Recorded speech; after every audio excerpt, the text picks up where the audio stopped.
পৃথিবীর সর্বশ্রেষ্ঠ মহামানব, পৃথিবীর লক্ষ কোটি মাখলুকাতের মধ্য থেকে সর্বশ্রেষ্ঠ মাখলুক,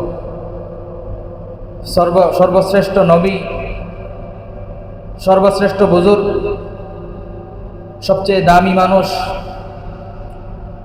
যার সিরাত, যার জীবন বৃত্তান্ত স্বয়ং আল্লাহ পাক রব্বুল আলামিন শুধু কোরআনে কারিমে নয়, বরং আসমানি অন্যান্য কিতাবাদির মধ্যেও উল্লেখ করেছেন।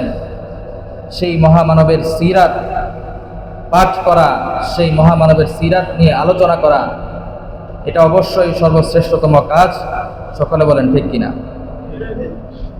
যে মানুষটা এত দামি, সেই মানুষের জীবনের প্রত্যেকটা অংশ অনেক বেশি দামি। আল্লাহ রাসূল সাল্লাল্লাহু আলাইহি ওয়াসাল্লামের শ্রেষ্ঠ হওয়া এটা শুধু ঈমানদারদের জন্য নয়, বা ঈমানদারদের স্বীকৃতি প্রদানের মাধ্যমেই আল্লাহ রাসূল সাল্লাল্লাহু আলাইহি ওয়াসাল্লাম শ্রেষ্ঠ হয়েছেন এমন নয়, বরং বিজাতীয় ধর্মীয় অবলম্বনকারী যারা রয়েছেন, হিন্দু বলেন, বৌদ্ধ বলেন, খ্রিস্টান বলেন, ইহুদি বলেন, নাসারা বলেন, তারা পর্যন্ত রাসূল সাল্লাল্লাহু আলাইহি ওয়াসাল্লামের শ্রেষ্ঠত্বের ঘোষণা দিয়েছেন। চিৎকার দিয়ে বলেন না সুবহানাল্লাহ। এক হিন্দু ব্যক্তি কিতাব রচনা করেছে, তোমাকে ভালোবাসি হে নবী। কিতাবটা পড়ে দেখেন, গায়ের লোম দাঁড়িয়ে যাবে। সম্ভবত আল্লাহ পাক রব্বুল আলামিন ওই ব্যক্তিকে ঈমানের দৌলত দিয়েছিলেন, আমি সঠিক তথ্য জানি না। হিন্দু ব্যক্তি এমনভাবে কিতাব রচনা করেছেন রাসূল সাল্লাল্লাহু আলাইহি ওয়াসাল্লামকে নিয়ে, সেই কিতাবের প্রত্যেকটা লাইন পড়লে মনে হয় যে আমরা নবীকে কি পরিমাণ ভালোবাসি।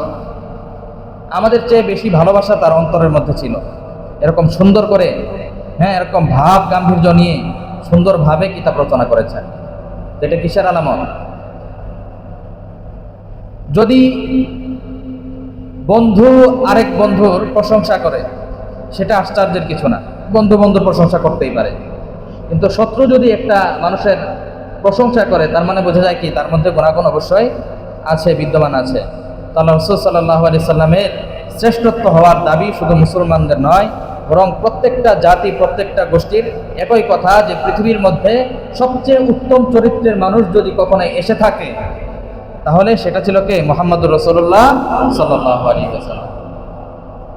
ইতিপূর্বে কেউ আসেনি, কিয়ামত পর্যন্ত অন্য কেউ আসবে না, একমাত্র মহামানব। তো তার জীবনী, তার সিরাত নিয়ে আলোচনা করা অবশ্যই সওয়াবের কাজ।